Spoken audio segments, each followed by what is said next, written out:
Assalamualaikum warahmatullahi wabarakatuh. Nama saya Nandia Zarok Maurika, NIM di 2019-565.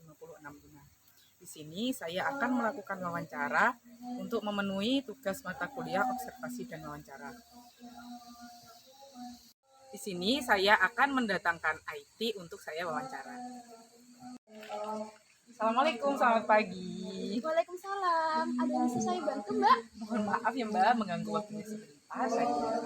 Di sini saya ingin mewawancara terkait dengan kenakalan remaja. Apakah Mbak berkenan? Oh iya, Mbak, silahkan. Sebelumnya kan ada pepatah mengatakan bahwasanya tak kenal maka tak sayang. Untuk itu izinkan saya perkenalan diri terlebih dahulu ya Mbak. Ya, silahkan, Mbak. Perkenalkan, nama saya Nandia Zarok Maurika atau yang biasa dipanggil Nandia. Saya adalah mahasiswi IAIN Jember semester 4 program studi Psikologi Islam. Selanjutnya Mbak sendiri dengan nama siapa? Saya sendiri Nina Wulandari, mahasiswa IAIN Jember semester 6. Begini Mbak, akhir-akhir ini kan terjadi banyak kasus-kasus atau fenomena yang terjadi di lingkungan kita. Lebih khususnya sih kenakalan remaja. Apa sih yang Mbak ketahui tentang kenakalan remaja sendiri? Fenomena dari kenakalan remaja. Kenakalan remaja itu sebuah fenomena, Mbak, yang tidak terbantahkan, khususnya bagi kalangan remaja. Nah, untuk kenakalan ini bisa mempengaruhi tingkah laku dari remaja itu sendiri. Dan kenakalan tersebut bukan mempengaruhi tingkah laku yang positif, melainkan membawa ke dampak yang negatif dan bisa menyalahi norma serta aturan yang telah ditetapkan di Indonesia. Jadi bentuk dari kenakalan remaja itu banyak ya Mbak ya, seperti seks bebas, pergaulan remaja, terus membolos sekolah, lalu narkoba, dan lain-lain ya.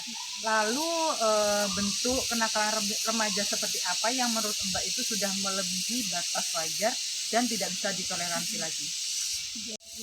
Jadi menurut saya pribadi lebih ke arah pergaulan bebas ya Mbak, atau seks bebas, dimana seks bebas itu bisa mempengaruhi karakter, kemudian jiwa, mental, serta psikologis, dan hampir segala aspek yang ada di dalam kehidupan kita bakal terpengaruh karena adanya seks bebas itu sendiri, Mbak. Jadi menurut Mbak kenakalan remaja yang Mbak tidak bisa ditoleransi lagi itu adalah seks bebas. Lalu pastikan seks bebas itu sendiri ada penyebabnya. Apa sih yang Mbak ketahui dari penyebab seks bebas itu sendiri? Jadi faktor dari penyebab terjadinya seks bebas menurut saya itu sih Mbak lebih ke kontrol dirinya itu kurang, kemudian rendahnya keimanan, religi. Jadi sepertinya dia kurang modal juga, modalnya di juga ya. Kemudian dari segi motivasi, kemudian keilmuannya itu kurang, pergaulan bebas itu gimana sih, kemudian juga pengaruh hormon itu juga menjadi penyebab, salah satu penyebab terjadinya pergaulan bebas lebih seks bebas. Seks bebas sendiri kan pasti ada dampaknya. Lalu apa sih yang Mbak ketahui tentang dampak yang ditimbulkan dari seks bebas itu sendiri?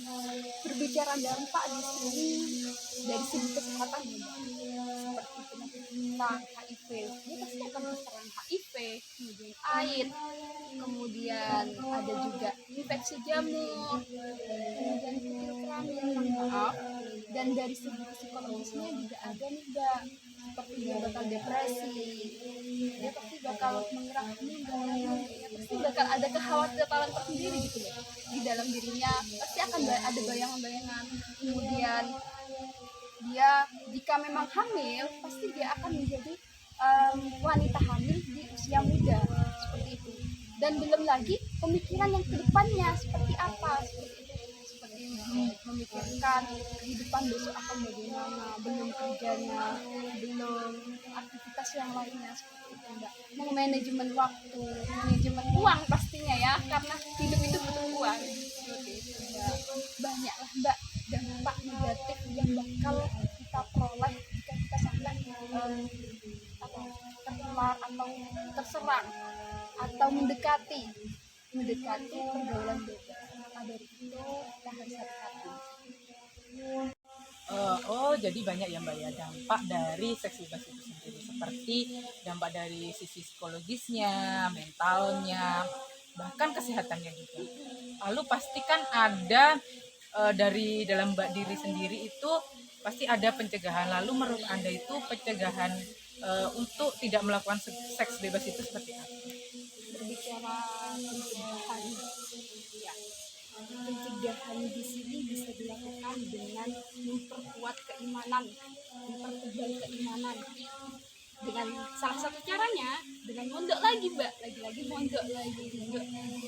Memang lebih baiknya kalau lagi usia SD sampai SMA atau bahkan kuliah itu kita menaruh anak itu di pondok mbak, agar apa, mereka ilmu pengetahuan intelektual tentang keislaman, tentang keimanan mereka itu semakin kuat dan mereka pasti akan terjaga insya Allah seperti itu. Nah kemudian kedua itu bisa meningkatkan ilmu tentang pergaulan bebas.